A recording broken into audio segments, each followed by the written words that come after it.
ఈ కాశాపు తుఫాను తట్టుకోలేక కాశాపు తుఫాను తట్టుకోలేక భయపడి రేవంత్ రెడ్డి ప్రభుత్వము నా కేబినెట్ మీటింగ్ పెట్టి ప్రజల దృష్టి మళ్లించడానికి ఇవాళ సిబిఐ పేరుతో మళ్ళీ నాటకాలు ఆడుతున్నది.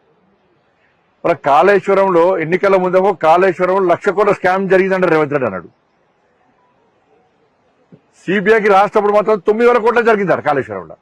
ఇంకా మోటార్లు 300 మోటార్లు 1,600 పెట్టారు. 3,000 మోటార్ అయితే ఉన్నది. 3,000 మోటార్ 16,000 పెట్టారు ఒక్కొక్క మోటార్. గవే అదే పెద్ద అవే దాదాపు 20,000 కోట్లు ఉంటుంది.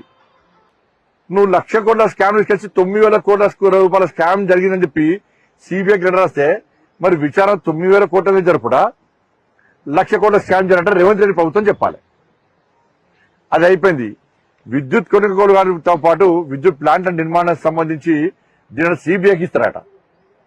అంటే నీకు కేసీఆర్ కుటుంబాన్ని అరెస్ట్ చేసే దమ్ము లేదా చెప్పు, నీకు చేత కాదా చెప్పు. నేను చేత కానవని నాకు ముడుతున్నాయి, నేను ఢిల్లీకి మూటలు అప్పచెప్తున్నా కాబట్టి నాకు చేత కాదు. కేసీఆర్ కుటుంబాన్ని అరెస్ట్ చేసే దమ్ము నాకు లేదు, నాకు చేయవచ్చండి, నాకు రేషం లేదు, రోషం లేదు, పౌరుషం లేదని చెప్పు, మేము చూసుకుంటాం. నీ చేతికి మట్టంటద్దు, మా భుజం తుపాకీ వెళ్తాను, అంత అమాయకులమైంది. ప్రజలంతా పిచ్చోళ్ళు లేదు. ప్రజలు నీ నాటకాలు అన్నీ తెలుసు. ఇవాళ ఫోన్ ట్యాపింగ్ విషయంలో చర్యలుకోపోతుంది, ఈ ఫార్ములా కారేష్ విషయంలో చర్యలుకోపోతుంది, డ్రగ్స్ కేసులో చర్యలుకోపోతుంది, ఫామ్ హౌస్ కేసులో చర్యలుకోపోతుంది. కాళేశ్వరంలో అదే పరిస్థితే. ఇప్పుడు మన కొత్త విద్యుత్ కొనుగోలు నివేదిక ఎప్పుడు వచ్చింది చెప్పు నాకు, ముఖ్యమంత్రి చెప్పాలి. 2024 అక్టోబర్లో విద్యుత్ కొనుగోలు సంబంధించి నివేదిక వచ్చింది. దానిలో కేసీఆర్ తప్పిదం వల్లనే ఈ అక్రమాలు జరిగినాయని చెప్పి పూర్తి నివేదిక వచ్చింది. సంవత్సరంన్నర నుంచి ఫైల్స్ కాబట్టి సంఖ్యలో పెట్టుకుంటేవి కనీసం కేసీఆర్ మీద చర్యలుకునే దమ్ము లేదు నీకు.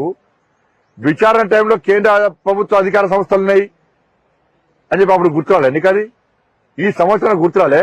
అంటే ఈ సంవత్సరంన్నర పాటు బేరసారాలు కుదుర్చుకున్నారు. బేరం కుదరలే, ఢిల్లీకి మూటల పడని పైసలు అడిగారు, వాళ్ళు పైసలు ఇవ్వలే. కాబట్టి ఇవాళ మళ్ళా సిబిఐకి ఇస్తారట. నీకు చేత కదా. నువ్వు విచారణ జరిపితే కేసీఆర్ తప్పిదం వల్లనే ఇదంతా జరిగిందని చెప్పి ఆ కమిషన్ నివేదిక ఇచ్చిందా లేదా? ఇచ్చినప్పుడు చర్యలు ఎవరు తీసుకోవాలి? నువ్వు కేసీఆర్ కుటుంబం చర్య తీసుకోవాలి. ఎందుకు తీసుకుంటలేవు? సిబిఐకి రావాల్సిన అవసరం ఏమొచ్చింది అంటే ఇప్పుడు సిబిఐ పెడతాను మన కేంద్రం ఏం చేస్తలేదు, సిబిఐ అరెస్ట్ చేస్తలేదు అంటే నువ్వు ఏవగానే మేము చేయాలా చెప్పు. నువ్వు చేతగాదని చెప్పు, మళ్ళీ చెప్తాను చేతగాదని చెప్పు, మేము చూస్తాం. మేము కేసీఆర్ని ఎందుకు అరెస్ట్ చేయలేదని, చేయడానికి ఎందుకు సాహసించడం లేదో బండి సంజయ్ గారు జవాబు చెప్పాలి. వీళ్ళ బండి సంజయ్ గారు తుపాకీని మా ప్రభుత్వం పైన పెట్టి కాల్చాలనుకుంటా ఉన్నాడు. బండి సంజయ్ గారు తెలుసుకోవాల్సింది, తుపాకీ ఆయన చేతుల్లో ఉంది, ట్రిగ్గర్ నొక్కాల్సింది ఆలస్యం. ఆయన చేతులు ఆయన భుజం మీద ఉన్న తుపాకీని ఆయన కాల్చకుండా మా మీద పెట్టేదో తతంగం చేసి దీన్ని తిరకాసు పెట్టి కాల్చాలని ప్రయత్నం అవుతుందో ఇది మీకు బీఆర్ఎస్ పార్టీకి లోపాయికారిగా ఉన్న ఒప్పందం బయటపడి చేస్తుంది. నీకు లెక్కలతో సహా చెప్తాను నేను.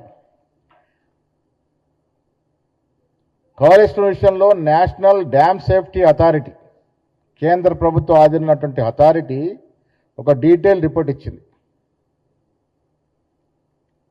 వీళ్ళ బండి సంజయ్ గారు రాష్ట్ర ప్రభుత్వం ఎందుకు పోవట్లే అడుగుతుంది. దానికి జవాబు చెప్తా ఉన్నాను. దీంట్లో కేంద్ర ప్రభుత్వ సంస్థలు, ఇతర రాష్ట్రాల ఏజెన్సీలు